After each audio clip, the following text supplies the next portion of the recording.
47세. 이 나이가 되면 대부분의 것들이 정해져 있다고 생각했습니다. 결혼 20년 차, 고등학생 딸 하나, 중학생 아들 하나, 대기업 부장, 아파트 한 채, 수입차 한 대. 겉으로 보기엔 완벽한 중년 남자의 삶이었죠. 하지만 제 안에는 이미 오래전부터 무언가가 죽어가고 있었습니다. 언제부터였을까요? 아내와 대화가 끊긴 게, 아이들이 저를 ATM 기계처럼 대하기 시작한 게, 회사에서 돌아와도 집이 집 같지 않았던 게, 그냥 살아있지만 살아있지 않은 느낌. 그렇게 하루하루를 버티고 있었습니다. 그때까지는요. 그녀를 만나기 전까지는 2023년 3월 15일. 제 인생이 완전히 바뀐 날입니다. 회사에서 신입사원 멘토링 프로그램이 있었어요. 임원급들이 신입사원들과 1대1로 매칭되어 분기별로 식사하며 조언해주는 프로그램이죠. 솔직히 귀찮았어요. 회사 일도 바쁜데 20대 애송이들한테 인생 선배 코스프레 해야 한다는 게. 하지만 거부할 수 없었죠. 회사 방침이니까. 그날 저녁 7시 회사 근처 이탈리안 레스토랑. 테이블에 먼저 앉아서 휴대폰을 보고 있었어요. 최 부장님이시죠? 목소리에 고개를 들었습니다. 그리고 멈췄어요. 심장이 멈췄어요. 김서연, 25세. 마케팅팀 신입사원. 긴 생머리, 키 165cm 정도, 검은색 블라우스에 베이지 팬츠. 화장은 연하게 했지만 눈이 특별했어요. 초승달 모양으로 웃을 때 눈이 사라지는 그런 눈. 네, 저 최민우입니다. 앉으세요. 겨우 정신을 차리고 말했죠. 감사합니다. 부장님. 그녀가 앉았어요. 은은한 향수 냄새가 났어요. 샤넬 에누? 아니, 좀 더 부드러운. 긴장하셨어요? 제가 물었습니다. 네, 조금요. 임원분이랑 단둘이 식사하는 게 처음이라서. 그녀가 수줍게 웃었어요. 그 웃음에 뭔가 제 안에서 오랫동안 잠들어 있던 무언가가 깨어나는 느낌이었습니다. 편하게 생각하세요. 저도 그냥 회사 선배일 뿐이에요. 메뉴를 보며 대화를 시작했어요. 서연 씨는 어떤 음식 좋아하세요? 저는 파스타 좋아해요. 근데 여기 메뉴 너무 비싸네요. 괜찮아요. 회사 카드니까. 먹고 싶은 거 주문하세요. 정말요? 그럼. 크림 파스타요. 25세의 밝은 에너지. 20년 만에 다시 느껴보는 느낌이었습니다. 주문을 하고 본격적인 대화가 시작됐어요. 회사 생활은 어때요? 적응 잘 되고 있어요? 네, 선배들이 다들 친절하세요. 그런데 일이 생각보다 많더라고요. 신입 때 다들 그래요. 저도 그랬어요. 부장님도 그랬어요? 상상이 안 가는데. 제가 신입사원일 땐 지금보다 머리숱도 많았고 배도 안 나왔고. 에이, 부장님 아직 충분히 멋있으신데요. 그 말에 제 심장이 또 한 번 뛰었습니다. 멋있다는 말. 아내한테 마지막으로 들어본 게 언제였더라? 5년 전? 아니, 10년 전? 고마워요. 그런데 말 편하게 하세요. 회사 바뀌니까. 네? 정말요? 그럼 편하게 해도 돼요? 물론이죠. 그럼 오빠라고 불러도 돼요? 오빠. 그 단어가 제 귀에 들어왔을 때 전율이 흘렀습니다. 네, 좋아요. 식사를 하며 우리는 2시간을 이야기했어요. 그녀의 꿈, 취미, 좋아하는 영화, 여행 가고 싶은 곳, 20대의 순수하고 열정적인 이야기들. 저는 그냥 듣기만 했어요. 오랜만에 누군가의 이야기를 진짜로 들었어요. 집에서는 아내의 잔소리, 아이들의 불평만 들었거든요. 오빠는 요즘 뭐가 제일 재미있어요? 그녀가 물었을 때 저는 멈췄습니다. 재미있는 것? 없었어요. 일하고 집에 가고 TV 보고 자고. 그게 전부였어요. 없는 것 같아요. 솔직하게 대답했습니다. 네. 그럼 너무 슬프지 않아요? 그녀가 진지한 표정으로 물었어요. 그 순간 가슴이 뭉클했습니다. 20년 만에 처음으로 누군가 제 감정을 물어본 것 같았어요. 슬프죠? 근데 다들 그렇게 사는 것 같아요. 제 나이 때는 그래도 되는 건가요? 그렇게 사는 게? 25세 신입사원이 47세 부장에게 던진 질문. 하지만 대답할 수 없었어요. 왜냐하면 저도 궁금했거든요. 정말 이렇게 살아도 되는 건지. 식사가 끝나고 레스토랑 밖으로 나왔어요. 3월의 저녁 공기는 아직 차가웠어요. 오늘 정말 즐거웠어요, 오빠. 다음에 또 만나요. 그녀가 환하게 웃으며 손을 흔들었어요. 저는 택시를 잡아 타고 집으로 향했습니다. 차 안에서 계속 그녀 생각만 났어요. 그 웃음, 그 목소리, 그 눈빛. 이게 뭐지? 스스로에게 물었습니다. 47살 아저씨가 25살 여자애한테 설레는 거야? 말도 안 됐어요. 하지만 부정할 수 없었습니다. 저는 그녀에게 끌리고 있었어요. 집에 도착했을 때 10일시였어요. 문을 열었더니 거실은 어둡고 아내는 이미 방에서 자고 있었어요. 다녀왔어. 아무도 대답하지 않았습니다. 혼자 냉장고를 열고 맥주를 꺼냈어요. 거실 소파에 앉아서 한 모금 마셨습니다. 그리고 생각했죠. 나는 언제부터 이렇게 외로웠을까? 그날 밤 잠이 안 왔습니다. 눈을 감으면 그녀의 얼굴이 떠올랐어요. 다음 날 월요일. 출근하자마자 휴대폰을 확인했어요. 카톡 알림이 하나 와 있었습니다. 오빠, 어제 정말 감사했어요. 덕분에 좋은 시간 보냈어요. 히읗히읗. 가슴이 두근거렸어요. 손가락이 떨렸어요. 뭐라고 답해야 하지? 너무 차갑게? 아니면 적당히 친근하게? 결국 이렇게 답장했습니다. 저도 즐거웠어요. 다음에 또 밥 먹어요. 보내고 나서 후회했어요. 다음에 또 밥 먹어요라니.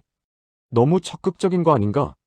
하지만 이미 보낸 메시지는 돌이킬 수 없었죠. 3분 후 답장이 왔어요. 네. 좋아요. 오빠 히읗히읗 언제 시간 되세요? 심장이 쿵 내려앉았습니다. 이게 정말 괜찮은 건가? 회사 선후배가 식사하는 건 당연한 거잖아. 멘토링 프로그램의 일부니까. 스스로를 합리화하며 답장을 보냈어요. 이번 주 금요일 어때요? 완전 좋아요. 어디서 만날까요? 제가 좋은 곳 알아요. 강남 쪽인데 괜찮아요? 네. 기대할게요, 오빠. 하트. 그녀가 하트를 보냈어요. 그냥 요즘 젊은 애들이 다 쓰는 이모티콘이겠죠. 별 의미 없을 거예요. 하지만 제 가슴은 20대처럼 뛰고 있었습니다. 그 주 내내 저는 그녀와 카톡을 주고받았어요. 처음에는 업무 얘기로 시작했지만 점점 사적인 대화가 늘어났죠.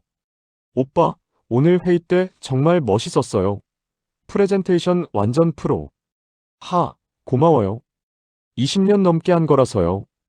20년. 저 태어나기 전부터 일하신 거네요. 디귿디귿. 그 말에 현타가 왔어요. 맞아요. 저는 그녀가 태어나기도 전부터 직장인이었어요. 나이 차이가 22살. 말도 안 되는 간격이었죠. 하지만 카톡을 할 때는 그게 느껴지지 않았어요. 마치 같은 나이인 것처럼 편하게 대화할 수 있었거든요. 수요일 밤 11시쯤이었어요. 침대에 누워서 뉴스를 보고 있는데 그녀한테 카톡이 왔어요. 오빠, 아직 안 주무세요? 네, 뉴스 보고 있어요. 서연 씨는? 저도 침대에 누워 있어요. 잠이 안 와서. 무슨 일 있어요? 아니요. 그냥 오빠 생각나서요. 그 순간 숨이 멎었습니다. 오빠 생각나서. 이게 무슨 의미일까? 그냥, 그냥 친근한 표현일 거예요. 요즘 애들은 다 그렇게 말하잖아요. 스스로를 진정시키며 답장을 보냈습니다. 저도 오늘 서연 씨 생각 많이 했어요. 보내고 나서 깜짝 놀랐어요. 내가 왜 이런 답장을? 삭제하고 싶었지만 이미 늦었어요. 읽음 표시가 떴거든요. 진짜요? 어떤 생각? 그냥 금요일에 어디 데려갈까 생각했어요. 거짓말이었어요. 사실은 그녀의 웃는 얼굴, 목소리, 그 모든 걸 생각했었거든요. 오빠 센스 있어요. 히읗히읗 기대할게요. 그렇게 우리는 30분 넘게 카톡을 주고받았어요. 침대에 누워서 천장을 보면서 휴대폰만 붙잡고 옆에서는 아내가 자고 있었어요. 등을 돌리고 코 고는 소리만 들리고 20년 전에는 이 사람과 밤새 이야기했었는데 언제부터 이렇게 됐을까? 언제부터 우리는 한 침대를 쓰는 남남이 됐을까? 오빠, 이제 자야 할 것 같아요.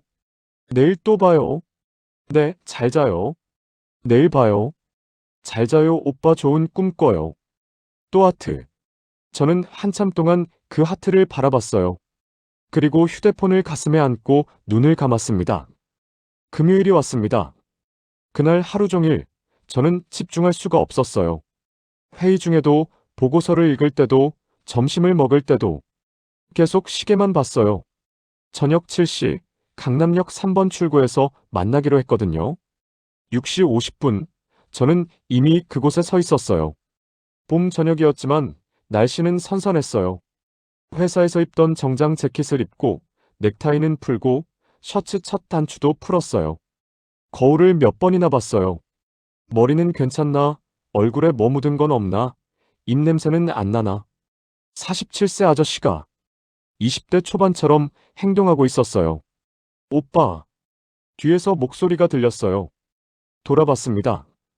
김서연. 오늘은 달랐어요. 회사에서 보던 모습과는 완전히 달랐어요. 연한 핑크색 원피스, 흰색 가디건, 긴 머리는 한쪽으로 넘겼고 화장은 평소보다 진했어요. 예쁘네요. 제 입에서 자동으로 나온 말이었어요. 에이, 갑자기 그러시면 쪽팔라요. 그녀가 수줍게 웃으며 머리를 쓸어 넘겼어요. 아니, 진심이에요. 회사에서 볼 때랑 완전 다르네요. 오빠도 오늘 멋있어요. 넥타이 푸니까 더 편해 보여요. 우리는 제가 예약한 레스토랑으로 걸어갔어요. 강남 골목 안쪽 작지만 분위기 있는 프렌치 레스토랑. 촛불이 켜진 테이블, 은은한 재즈 음악, 와인 향. 와, 여기 완전 로맨틱한데요? 그녀가 눈을 반짝이며 말했어요. 마음에 들어요? 네. 이런데 처음이에요. 남자친구랑도 이런데 안 와봤는데. 남자친구. 그 단어에 가슴이 철렁했어요. 남자친구. 있어요? 최대한 자연스럽게 물었지만 목소리가 떨렸어요. 아니요, 지금은 없어요. 작년에 헤어졌어요. 안도의 한숨이 나왔어요. 오빠는요? 아, 결혼하셨죠? 애들도 있으시고. 그녀가 조심스럽게 물었어요. 네. 결혼한 지 20년 됐어요. 딸이 고3, 아들이 중2예요. 와, 애들이 벌써 그렇게 컸어요? 네. 시간 참 빠르죠. 순간 침묵이 흘렀어요. 어색한 침묵이 아니라 무거운 침묵. 우리 둘 다 알고 있었어요. 이 자리가 단순한 멘토링 식사가 아니라는 걸. 웨이터가 와서 주문을 받았어요. 와인 드시겠어요? 제가 물었죠. 네, 좋아요. 근데 저 약해요. 괜찮아요. 천천히 마시면 돼요. 레드와인 한 병을 주문했어요. 음식이 나오고 우리는 천천히 식사를 했어요. 하지만 음식 맛은 하나도 기억이 안 나요. 그냥 그녀만 보였거든요. 촛불에 비친 그녀의 얼굴. 와인 잔을 들 때 보이는 가느다란 손가락. 이야기할 때마다 반짝이는 눈동자. 오빠, 회사에서랑 완전 다르시네요. 그녀가 와인을 한 모금 마시고 말했어요. 뭐가요? 회사에서는 좀 무서워 보이셨는데 지금은 되게 편안해 보여요. 무서웠어요? 네, 처음엔요. 회의 때 표정이 진지하셔서. 근데 이렇게 보니까 오빠도 그냥 사람이시네요. 하, 저도 그냥 사람이죠. 별거 없어요. 아니에요. 오빠는 특별해요. 그녀가 진지한 눈으로 저를 바라봤어요. 왜요? 말로 설명하긴 어려운데. 그냥 오빠 옆에 있으면 편안해요. 안정감 있고 믿음직스럽고. 그 말에 가슴이 뜨거워졌어요. 안정감, 믿음직스러움. 집에서는 누구도 그렇게 말해주지 않았거든요. 아내는 항상 불평만 했고, 아이들은 저를 귀찮아했고. 고마워요. 그런 말 들으니까 좋네요. 진짜예요. 오빠 부인분은 행복하시겠어요. 그 순간 얼굴이 굳었어요. 행복? 우리 집에 행복이 있었던 게 언제였더라? 글쎄요. 잘 모르겠어요. 솔직하게 대답했습니다. 네. 무슨 말씀이세요? 결혼 생활이 생각보다 쉽지 않더라고요. 더 이상 말하지 않았어요. 하지만 그녀는 알아챈 것 같았어요. 힘드시구나. 그녀가 조용히 말했어요. 저는 와인을 한 잔 더 따라 마셨습니다. 서연 씨는 결혼하고 싶어요? 저요? 언젠가는 해야죠. 근데 아직은 잘 모르겠어요. 왜요? 결혼한 사람들 보면 다들 힘들어 보여서요. 오빠처럼. 그녀가 슬픈 눈으로 저를 바라봤어요. 그 눈빛에 뭔가가 통했어요. 서로의 외로움이 보였달까요? 오빠, 제가 위로가 될 수 있을까요? 그녀가 조심스럽게 물었어요. 지금도 충분히 위로가 돼요. 정말요? 네. 서연 씨랑 있으면 제가 다시 살아있는 것 같아요. 그 말이 나오고 나서 후회했어요. 너무 솔직했나? 너무 감정을 드러낸 건 아닌가? 하지만 그녀는 미소 지었어요. 저도요, 오빠. 오빠랑 있으면 행복해요. 우리는 한참 동안 서로를 바라봤어요. 촛불이 흔들리고 재즈 음악이 흐르고 와인 잔이 비어가는 동안 시간이 멈춘 것 같았어요. 식사가 끝나고 우리는 밖으로 나왔어요. 밤 10시. 강남 거리는 여전히 사람들로 붐볐지만 우리 둘만의 세계 같았어요. 산책할까요? 제가 물었어요. 좋아요. 우리는 나란히 걸었어요. 어깨가 스칠 듯 말 듯한 거리. 오빠, 저 오늘 너무 행복했어요. 저도요. 다음에 또 만날 수 있을까요? 그녀가 멈춰서서 저를 올려다봤어요. 키 차이가 거의 20cm. 그녀는 제 가슴 정도까지 왔어요. 물론이죠. 언제든. 다음 주에도 괜찮아요? 네, 좋아요. 그럼 다음엔 제가 맛있는데 소개해 드릴게요. 그녀가 환하게 웃었어요. 그 웃음을 보는 순간 확신했습니다. 저는 이미 선을 넘고 있었어요. 그 이후로 우리는 일주일에 한 번씩 만났어요. 처음엔 저녁 식사였지만 점점 주말 낮에도 만나기 시작했죠. 카페, 영화관, 한강공원, 회사 사람들 눈에 띄지 않는 곳들로만 다녔어요.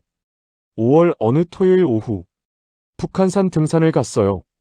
오빠, 등산 자주 해요? 아니요, 사실 오랜만이에요. 서연 씨랑 오고 싶어서 왔어요.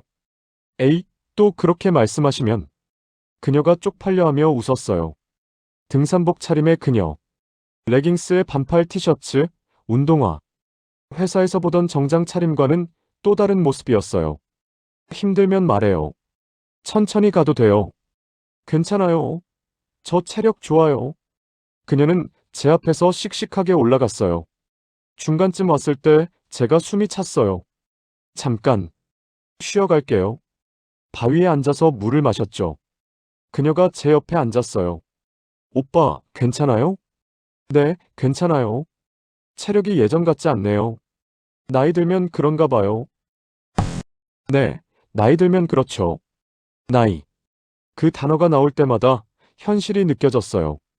저는 47세, 그녀는 25세. 22살 차이. 그녀가 초등학교 다닐 때 저는 이미 과장이었어요. 오빠, 혹시 제가 너무 어려요? 그녀가 조심스럽게 물었어요. 왜 그런 질문을? 그냥 오빠가 가끔 멍하니 저를 볼 때가 있어서요. 혹시 나이 차이 때문에 부담스러운 건 아닌가? 아니에요. 저는 그녀를 똑바로 봤어요. 나이는 중요하지 않아요. 적어도 지금 이 순간에는. 정말요? 네. 서연 씨랑 있으면 제가 몇 살인지도 잊어버려요. 그녀가 미소 지었어요. 저도요. 오빠는 나이가 많은 게 아니라 그냥 성숙한 거예요. 고마워요. 우리는 다시 산을 올랐어요. 정상에 도착했을 때 서울 시내가 한눈에 보였어요. 와, 멋지다. 그녀가 감탄하며 말했어요. 사진 찍어드릴까요? 네. 같이 찍어요, 오빠. 그녀가 제 팔을 잡고 셀카 모드로 휴대폰을 들었어요. 찰칵. 사진 속의 우리는 행복해 보였어요. 그냥 행복한 커플 같았어요. 하지만 우리는 커플이 아니었죠. 저는 유부남이었고 그녀는 제 회사 후배였어요. 하산을 하고 북한산 입구 식당에서 막걸리를 마셨어요. 오빠, 오늘 정말 재미있었어요. 저도요. 오랜만에 이렇게 몸 움직여보네요. 다음엔 어디 갈까요? 서연 씨가 가고 싶은데 가요. 바다 보고 싶어요. 바다? 네. 강릉이나 속초 같은데. 오빠랑 같이 가면 좋을 것 같아요. 바다. 그건 당일치기로 갈 수 없는 거리였어요. 적어도 1박은 해야 했죠. 생각해 볼게요. 제가 애매하게 대답하자 그녀의 표정이 어두워졌어요. 제가 너무 오버했나요? 죄송해요. 아니에요. 그런 게 아니라, 알아요. 오빠는 가족이 있으시잖아요. 그녀가 씁쓸하게 웃었어요. 서연 씨, 괜찮아요, 오빠. 저도 알아요. 우리가 이상한 관계라는 거. 이상한 관계. 맞는 말이었어요. 우리는 연인도 아니고 그 경계를 넘어선 적도 없었다. 하지만 마음은 이미 한 발쯤 금이 간 유리처럼 흔들리고 있었다. 그날 밤 집에 돌아오니 거실 조명이 켜져 있었다. 고3 딸아이 책이 식탁 위에 펼쳐져 있었고 표지에 큼지막하게 적힌 글자가 내 눈을 멈춰 세웠다. 윤리와 사상 성인지 감수성과 직장 내 관계. 딸아이가 방에서 나오며 물었다. 아빠, 회사에서 멘토링 할 때 선 같은 거 있어? 요즘 뉴스 많잖아. 순간 목이 바짝 말랐다. 그렇지. 있어야지. 내 입에서 나온 말이 내 가슴을 정면으로 깨었다. 그날 새벽까지 잠이 오지 않았다. 와인잔에 비치던 서연의 웃는 얼굴, 그리고 딸아이의 교과서. 두 이미지가 머릿속에서 번갈아 겹쳤다. 나는 휴대폰을 들어 오래 바라보다가 아주 짧은 문장을 썼다. 서연 씨, 내일 잠깐 한강에서 볼 수 있을까요? 봄바람이 차갑던 강변.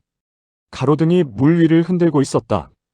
서연은 평소처럼 환하게 웃으며 다가왔다가 내 표정을 보고 미묘하게 미소를 거두었다.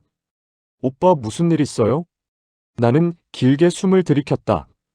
고맙다 서연아. 네가 내 안에 오래 잠들어 있던 걸 깨워줬다는 말 먼저 해야겠다. 그녀의 눈이 살짝 흔들렸다. 근데 여기까지가 맞는 것 같아. 우리가 서로에게 건네줄 수 있는 가장 좋은 모양은 지금 이 자리에서 멈추는 거다. 제가 불편하게 했나요? 아니. 내 덕분에 난 내가 얼마나 외로웠는지, 또 무엇을 잃어버리고 살았는지 알게 됐어. 근데 그걸 너로 채우면 난 결국 또 잃게 될 거야. 내 삶도 내 삶고.